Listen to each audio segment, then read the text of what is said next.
नमस्कार जी। आज का हेल्थ टिप बहुत सुंदर है, ध्यान से देखिएगा, सुनिएगा और आप भी ज़रूर विचार कीजिएगा। आज से कुछ दिन पहले हरियाणा सरकार ने एक नोटिफिकेशन जारी किया, एक आदेश निकाला कि हरियाणा के अंदर अब दुकानों पर गुटखा, पान मसाला, तंबाकू, खैनी, कुबेर, XYZ इस तरह के प्रोडक्ट नहीं बिकेंगे। अच्छी बात है, नहीं बिकने चाहिए, लेकिन उनकी जो समय सीमा है वो उन्होंने तय कर दी कि 1 साल तक नहीं बिकेंगे। क्या 1 साल बाद हरियाणा के अंदर जो कैंसर के जो मरीज इनके खाने से हो रहे हैं वो बंद हो जाएंगे? क्या वो कैंसर के मरीजों की संख्या है वो कम हो जाएगी?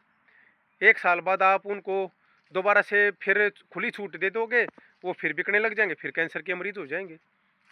लेकिन ये जो फैसला हरियाणा सरकार का 1 साल के लिए तो ठीक है, लेकिन 1 साल बाद जब उसको दोबारा से रीओपन करेंगे, क्या वो फैसला ठीक रहेगा? बिल्कुल भी नहीं रहेगा। मेरा ये मानना है कि गुटखा, पान मसाला, तंबाकू, खैनी को बिल्कुल ही बंद कर देना चाहिए, बैन कर देना चाहिए। और इसके साथ साथ यही कारण नहीं है कि कैंसर इन्हीं से होता है। कैंसर के और भी बहुत से कारण हैं, जैसे ब्राउन ब्रेड। आप लंबे समय तक ब्राउन ब्रेड का इस्तेमाल करते हैं, आपको कैंसर होगा। आप पेट बोटल्स पानी पीते हैं जिसमें बिसलरी की, आप कहीं रेलवे स्टेशन पे, बस स्टैंड पे कहीं जाते हैं, मजबूरीवश पानी पीते हैं प्लास्टिक की बोतलों में, उनसे कैंसर होगा। आप डिस्पोजल कप या गिलास जिसमें पानी पीते हैं, या दफ्तरों में, ऑफिसों में या किसी भी कंपनी में डिस्पोजल कप में चाय पीते हैं, डेली डेली 2-2 3-3 चाय पीते हैं, उनसे कैंसर होगा। कोल्ड ड्रिंक्स, आप लंबे समय तक कोल्ड ड्रिंक पीते रहो, उनसे कैंसर होगा। आपने घरों में देखा होगा, शहरों में जो अच्छे पैसे वाले हैं, ओवन बोलते हैं उसको, जिसमें भोजन को गर्म किया जाता है, सब्जी को गर्म कर देते हैं या और किसी भी खाने की वस्तु को गर्म करते हैं, उसमें अगर आप लंबे समय तक इस तरह का प्रोसेस चलता रहता है, खाने को गर्म करके दोबारा से उसको खाते हैं, उससे कैंसर होगा। मतलब कहने का ये है कि एक डिब्बा बंद वो जूस आता है, रियल का जूस, अगर आप उसका लंबे समय तक सेवन करते हैं, उससे कैंसर होगा। मेरा ये कहने का मतलब है कि गुटखा, पान मसाला से ही कैंसर नहीं होता, जो मैंने ये बताए हैं इनसे भी कैंसर होता है, अगर आप इनका सेवन लंबे समय तक करते हैं तो आज के टाइम सभी को जागरूक होने की ज़रूरत ये है कि आप इन चीज़ों का इस्तेमाल बिल्कुल भी ना करें। नहीं तो मेरा ये मानना है कि हर घर में दूसरा तीसरा मरीज़ कैंसर का ही मिलेगा और दूसरी बीमारियां पीछे रह जाएंगी, कैंसर बिल्कुल आगे भाग जाएगा और आप देखते रह जाएंगे, घर परिवार और आपकी सेहत सब परेशान हो जाएंगे। लेकिन आप समझेंगे कब? जब देर हो चुकी होगी, जब आप सेकंड थर्ड स्टेज पर आ चुके होंगे, जब आपके शरीर में सिम्टम इस तरह के उफान मार रहे होंगे, तो आप इन चीज़ों से बचें, इनको अवॉइड करें, अपने लाइफस्टाइल को बदलें और आप जंक फूड, फास्ट फूड को भी खाना बिल्कुल बंद कर दें, कम कर दें। और इसके बाद आपको क्या करना चाहिए जिससे आपके जो कैंसर है वो न हो, आप बिल्कुल स्वस्थ रहें।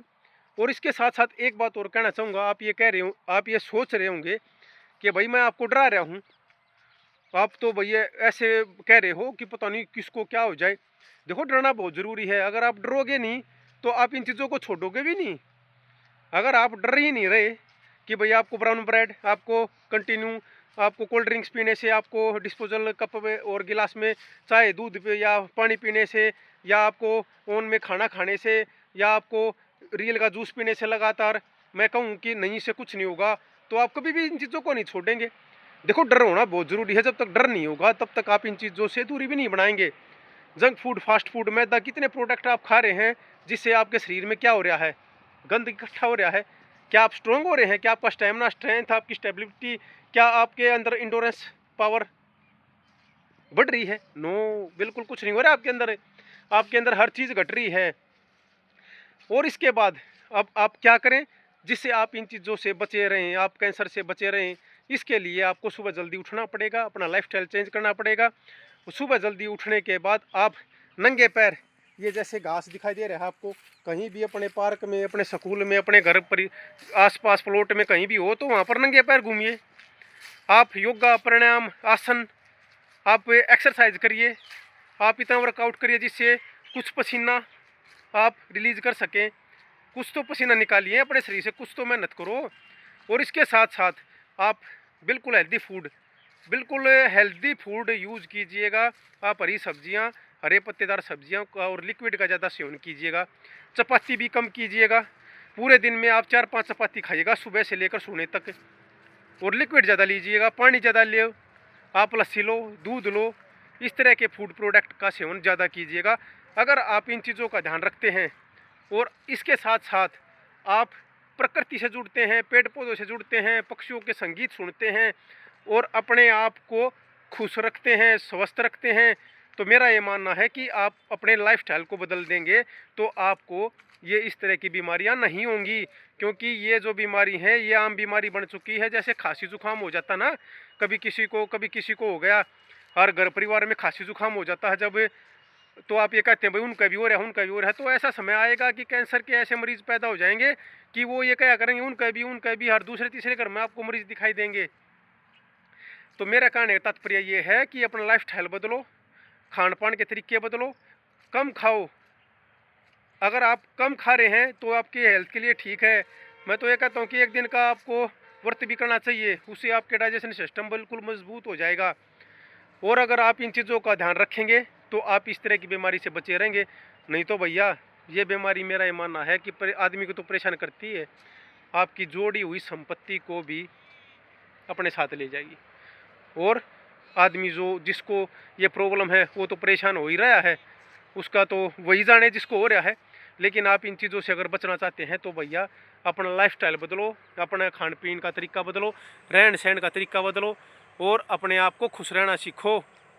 जितना आप इस प्रकृति से, ये देखो आपको जो दिखाई दे रही है ना, इस प्रकृति के टच में आओ, इनको स्पर्श करो, घास को स्पर्श करो, पानी ज़्यादा से ज़्यादा पियो, लिक्विड, लस्सी, दूध, दही, इस तरह के फूड प्रोडक्ट जो आजकल ये चौक चौराहों पर जो गांव तक पहुंच चुकी है ना रेडियां, जो हर दिन उन पर खड़े रहते हैं, chowmein, Maggi, burger, pizza, dosa, अटरम सटरम जो भी XYZ खाते रहते हैं और अपने आप को कहते हैं आज मैंने ये खाया, आज मैंने ये खाया।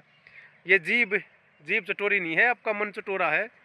जीभ नहीं कहती कि मैं खाऊंगी, मन कहता है पहले यहाँ से आवाज़ आती है फिर ये एक्शन लेती है। तो मेरा ये मानना है आप इन चीज़ों पर ज़रूर इम्प्लीमेंट कीजिएगा, तभी आप स्वस्थ रह सकोगे। और देखो स्वस्थ रहना ही हमारे लिए, मिडिल परिवार के लोगों के लिए मजबूती का कारण बनता है। अगर मिडिल परिवार के अंदर इस तरह की बीमारी आती हैं तो मेरा ये मानना है कि परिवार टूट जाता है, उसको फिर कोई संभालने वाला नहीं होता। फिर आप भगवान से अरदास करते हैं, ये उससे अरदास करते हैं, फिर ये चीज़ें काम नहीं आती। तो आप इस चीज़ की तरफ ध्यान दीजिएगा और देखिएगा आप इन चीज़ों को अगर दूर करते हैं ना, जंक फूड, फास्ट फूड, पेट बोतल, सर ये कोल्ड ड्रिंक से, बीड़ी सिगरेट, तंबाकू, इन चीज़ों से, तो आप देखो इस बीमारी से बिल्कुल बच जाओगे। और हरियाणा सरकार का क्या है भाई, हरियाणा सरकार तो 1 साल क्या 1.5 साल 2 साल फिर लगा देगी, फिर बढ़ जाए फिर लगा देगी। सरकारों को तो ऐसा ही है, आना जाना लगा रहता है। सरकारों के चक्कर में मत फंसना, अपना लाइफस्टाइल बदलो, अपना अच्छा खाओ, अच्छा पहनो, अच्छा प्रकृति के साथ जुड़ो, पेड़ पौधों की रक्षा करो, जीव जंतुओं के लिए कुछ अपने हाथ से न्यौछावर करो, दान देने की अपनी आदत बनाओ, अपने हाथ से छोड़ने की कोशिश करो और फिर देखो आपका जीवन बदल जाएगा। आप बिल्कुल स्वस्थ रहोगे, खुश रहोगे और तंदुरुस्त रहोगे। आज की वीडियो ये कैसी लगी आप ज़रूर बताइएगा। जय राम जी की।